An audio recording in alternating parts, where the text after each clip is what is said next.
Hello friends এই ভিডিওটোত আমি পলিটেকনিক এডমিশন টেষ্ট 2018 সেট সিৰ ম্যাথছ পোৰ্শনৰ from question number 1 to question number 10 solve কৰিব গৈ আছো so let us start it question number 1 the sum of the first n odd natural numbers is প্ৰথম nটা অযুগ্ম স্বাভাৱিক সংখ্যাৰ যোগফল ওলাব লাগে so we have to find out sum of first n odd natural numbers so our odd number 1 3 5 এনেকে গৈ থাকিব so up to n term ইয়াতে n টাৰ্মটো কি হ'ব n টাৰ্মটো n নহয় যেনেকে ইয়াতে থাৰ্ড টাৰ্মটো 3 নহয় 5 হয় so n টাৰ্মটো আমি ওলাব লাগিব so n টাৰ্মটো an is equal to a plus n minus 1 d এই ফৰ্মুলা ইউজ কৰি ওলাম so a কিমান 1 plus n minus 1 d কিমান 3 minus 1 2 so common difference kiman 2 so 1 plus 2n minus 2 is equal to 2n minus 1 so n term is 2n minus 1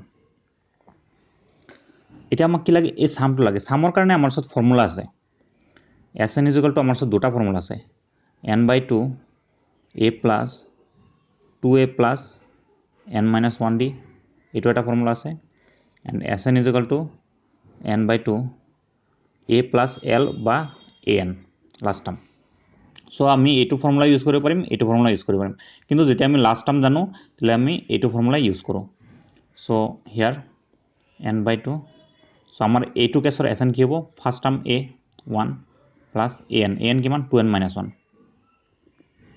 so এটো 1 1 cancel হল আৰু a2 লগত a2 cancel হ'ব so n into n square so option C is the correct answer.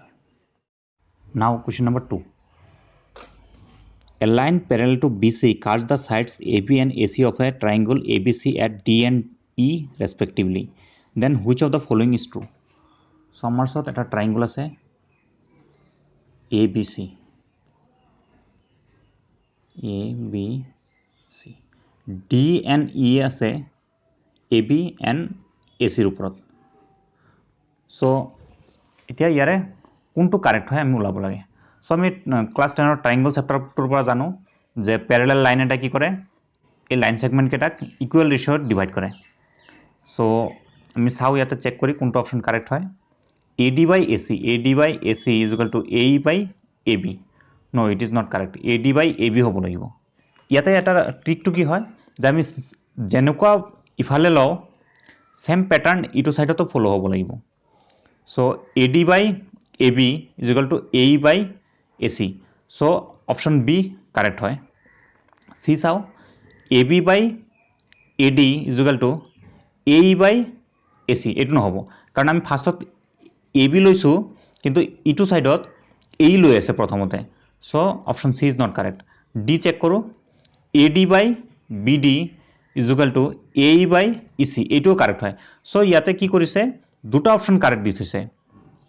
so এটো এটা কোৱেশ্চনৰ mistake হয় so let us move to question number 3 if twice the sum says is added to the father says the sum is 70 but if twice the father says is added to son says the sum is 95 then the age of the father is আমাক age of father ওলাব লাগে so আমি assume কৰি লও father says x and son says y যেহেতু আমি এক্সামত objective type question হয় so আমি বেছি ডিটেইলছত নিলিখো একো twice the son says is added to father says means x plus 2y is equal to 70 and twice the father says is added to son says means 2x plus y is equal to 95 so আমি এনেকুৱা ধৰণৰ equation থাকিলে আমি এটো substitute কৰিব পাৰো কিন্তু x ৰ কোএফিচিয়েন্ট 1 আছে এটো y ৰ কোএফিচিয়েন্ট 1 সিমিলাৰলি ইকুৱেশ্যন এটো ইকুৱেশ্যনত x ৰ কোএফিচিয়েন্ট 2 ইয়াতে y ৰ কোএফিচিয়েন্ট 2 এনেকুৱা ধৰণৰ ইকুৱেশ্যন হলে আমি কি কৰি দিও প্লাস কৰি দিও ইকুৱেশ্যন কেটা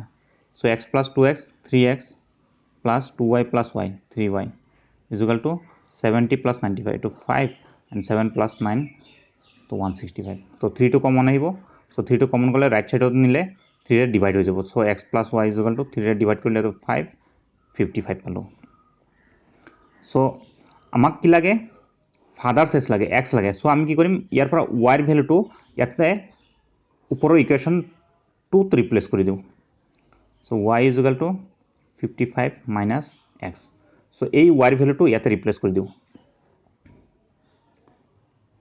2x plus 55 minus x is equal to 95 আমি কি কৰিছো এইটো ইকুৱেশ্যনত ৰিপ্লেচ কৰিছো so from this 2x minus x is equal to 95 minus 55 is equal to 40 so আমি x পালো 40 so option C is the correct answer. Now question number 4, the ratio of the sides of two similar triangles are 4:9.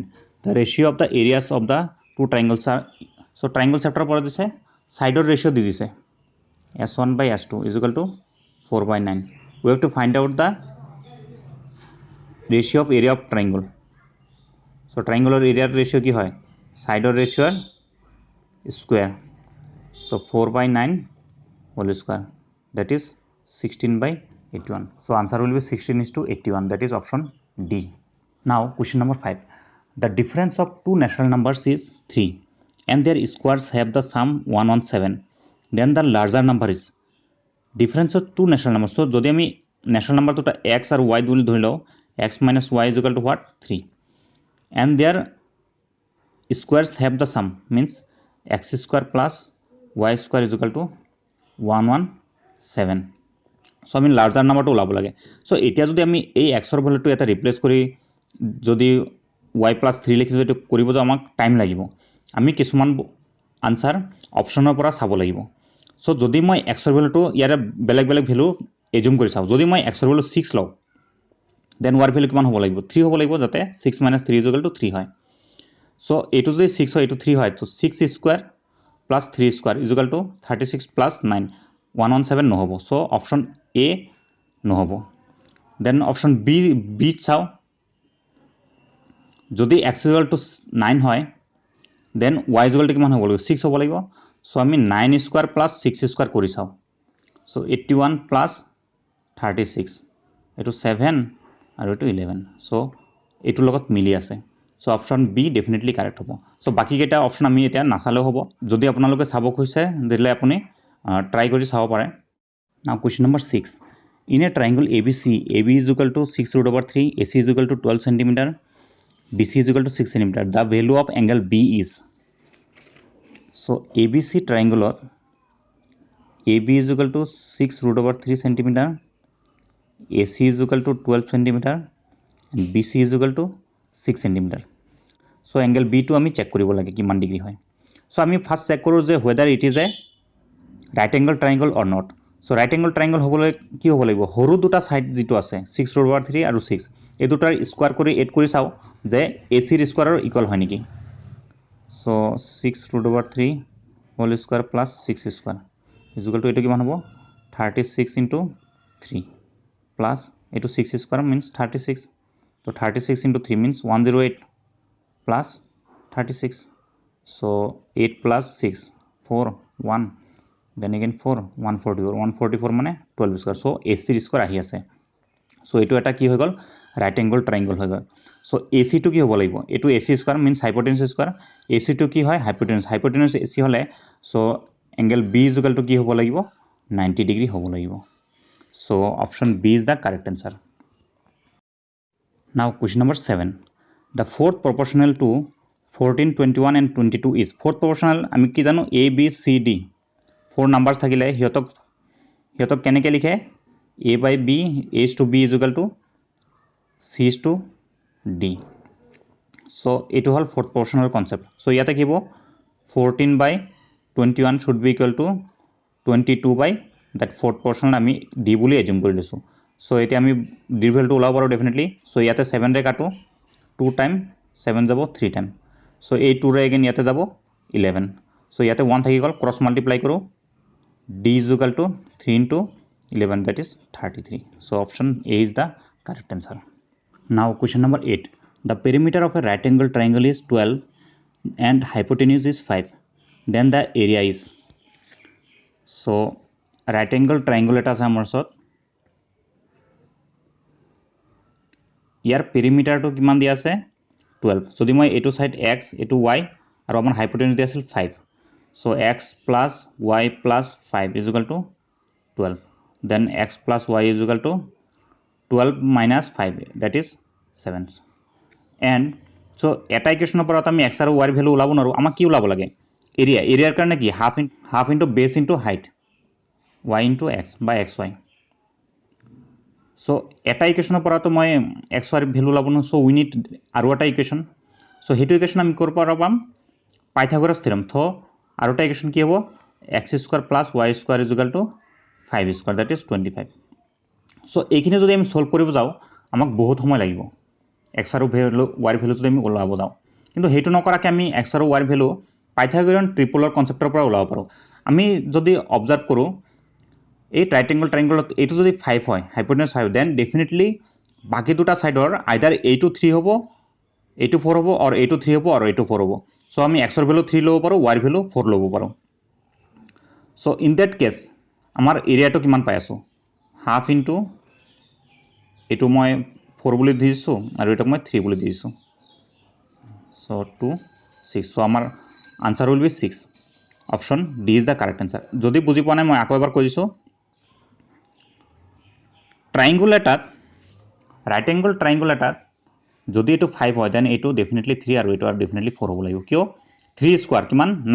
9 plus 4 square 16 equal to কিমান? 25 হ'ব, 5 square. So এইটোক 3 4 5 এইটোক এটা পাইথাগোৰিয়ান triple বুলি ক'ম. So এনেকুৱা পাইথাগোৰিয়ান ট্ৰিপল আৰু কেইটামান আছে যিবোৰ জানিলে এনেকুৱা ধৰণৰ কুৱেশ্যন আহিলে তোমালোকে ইজিলি সলভ কৰিব পাৰিবা. সো মই লিখি দিছোঁ 5 12 13. এইটো এটা, তাতে 13টো কি হ'ব? হাইপোটেনাছ হ'ব. আৰু এটা আছে 6 8 10. এই তিনিটা কমন হয়, বহুত ইম্পৰ্টেণ্ট হয়, আহি থাকে. সো 10টো কি হ'ব? হাইপোটেনাছ হ'ব. Now question number 9. The point P, Q is equidistant from 3,6 and -3,4. The relation between P and Q is. So আমাৰ ওচৰত দুটা পইণ্ট দিয়া আছে, 3,6 and -3,4. এই দুটা পইণ্ট এই P, Q পইণ্টৰ পৰা ইকুইডিষ্টেণ্ট. সো মই এইটো পইণ্টক A বুলি লৈছোঁ, এইটো B, আৰু এইটোক মই O বুলি লৈছোঁ. কি হৈছে? AO is equal to OB. So according to question OA is equal to OB. So OA ডিষ্টেঞ্চটো আমি কেনেকৈ ওলাব পাৰিম? ৰুট অভাৰ ডিষ্টেঞ্চৰ formula P - 3 whole square plus Q - 6 whole square is equal to root over ইফালে হ'ব P - 3, that is P + 3 whole square plus Q - 4 whole square. So এইখিনি আমি সিম্পলিফাই কৰিলে ৰিলেশ্যনটো পাই যাম. সো বথ সাইডত স্কোয়াৰ আছে, উঠাই দিব পাৰোঁ. P square - 6P + 9 plus Q square - 12Q + 36 is equal to P square + 6P + 9 plus Q square - 8Q + 16. So ইয়াতে P স্কোয়ার আছে, ইয়াতে P স্কোয়ার আছে, cancel. Q square cancel, 9 cancel. So this is equal to 36টো আগত লিখোঁ -6P - 12Q. এইখিনি ইয়াতে ৰৈ গৈছে. দেন ষ্টুডেণ্ট এটা কথা কৈ দিওঁ, মোৰ হেণ্ড ৰাইটিংটো অলপ বেয়া হয়. সো যদি তোমালোকে দিগদাৰ পোৱা জনাবা, I will try to improve it মোৰ. 16 + 6P - 8Q. দিছ গিভছ. সো আমি নাম্বাৰছখিনি ইফালে আনো, PQ ইফালে লৈ যাওঁ. 36 - 16 is equal two 6P + 12Q + 6P - 8Q. This gives 20 is equal to 6P + 6P, 12Q - 8Q, that is 4Q. 4 divide কৰিলে ইয়াতে 5 আৰু ইয়াতে 3P + Q. So 3P + Q is equal to 5. So option B is the correct answer. এই এনসাৰটো তোমালোকে দীঘল পাব পাৰা, কিন্তু খুব বেছি দীঘল নহয়. তথাপি মই এটা শৰ্টকাট ক'ব চেষ্টা কৰিছোঁ, বুজিবলৈ চেষ্টা কৰিবা. সো আমি এজিউম কৰা A পইণ্টটো আছিলে 3,6 and B পইণ্টটো আছিলে -3,4. PQ পইণ্ট কি হয়? PQ পইণ্ট হ'ল ইকুইডিষ্টেণ্ট পইণ্ট. সো আমি এইখিনি মানত লৈছিলোঁ, কিন্তু অকল এইটোৱে নহয়, এনেকুৱা পইণ্ট বহুত আছে ইকুইডিষ্টেণ্ট পইণ্ট. সো ইহঁতৰ মিড পইণ্ট যিটো হ'ব সেইটোও কি হ'ব? PQৰ পইণ্টে হ'ব লাগিব. সো মিড পইণ্টৰ কোঅৰ্ডিনেটটো আমি কিমান ওলাম? 3 + -3 / 2. সো 0 6 + 4 / 2 = 5 সো 0,5 কি হ'ব ইহঁতৰ মিড পইণ্ট হ'ব সো আমাৰ যিকেইটা ৰিলেশ্যন দিয়া আছে সো এইটো আমি পিৰ এটা ভেলু ল'ব পাৰোঁ p = 0 আৰু এইটো q = 5 এটা ভেলু p কিৰ বহুত ভেলুৰ পৰা এইটো এটা ভেলু সো p কিৰ এইখিনি ভেলু বহাই আমাৰ গিভেন অপশ্যন কেইটাত যিটোত মিলিব that will be our required option so p = 0 q = 5 p = 0 q = 5 বহালে এইটো 15 হৈ যাব নহ'ব p = 0 বহাইছোঁ q = 5 p = 0 বলে 0 হৈ যাব আৰু q = 5 সব মিলি আছে left hand side = right hand side আছে so option B is the correct answer so আমি এনেকৈ শর্ট ওয়েত সলভ কৰিব পাৰোঁ now come to last question of today's video' that is question number 10 the ratio in which the y-axis cuts the line segment joining the points 5, -6 and -1, -4 is ratio to ওলাব লাগে y-axis কাট কৰিছে so আমাৰ ওচৰত point কি দিয়া আছে 5, -6 আৰু এটা পইণ্ট দিয়া আছে -1, -4 সো এই পইণ্ট দুটাক যেটো স্ট্ৰেট লাইন বনাইছে ইহঁতক y এক্সিসে কাট কৰিছে y এক্সিস মই এটা ধৰিলো সো y এক্সিসৰ পইণ্ট এটাৰ কোঅৰ্ডিনেট কি হ'ব x ৰ কোঅৰ্ডিনেট 0 হ'ব আৰু y ৰ ভ্যালু কিবা এটা থাকিব সো ইহঁতৰ কি ৰেশিও ডিভাইড কৰিছে হেতু আমাক লাগে সো আমি এজিউম কৰি লৈছো যে that ratio is k:1 so given ratio এটা ডিভাইড কৰিলে দুটা পইণ্টক তাৰ কোঅৰ্ডিনেটৰ কনসেপ্ট হিচাপত আমি ইয়াৰ x কোঅৰ্ডিনেটটো কিমান পাই আছো 0 সো ফৰ্মুলা হিচাপত x কোঅৰ্ডিনেটটো কি হ'ব k+1 দ্যাট ইজ m:n হলে m+n যেনেকৈ লিখে k+1 k ৰ লগত যেহেতু x কোঅৰ্ডিনেট কনসিডাৰ কৰিছো k ৰ লগত x কোঅৰ্ডিনেট দিব so this k * -1 plus this 1 * 5 so এইখিনি সিম্পলিফাই কৰিলে আমি k ৰ ভ্যালু পাম সো k+1 ইফালে গলে 0 হৈ যাব so -k + 5 = 0 so from this definitely k = 5 so আমি k ৰ ভ্যালু পাই গলো কিন্তু আমাক কি লাগে k:1 লাগে সো আমি ইয়াতে 1 দিব পাৰো ইয়াতে 1 দিব পাৰো so k:1 = 5:1 so our required ratio is 5:1 so option C is the correct answer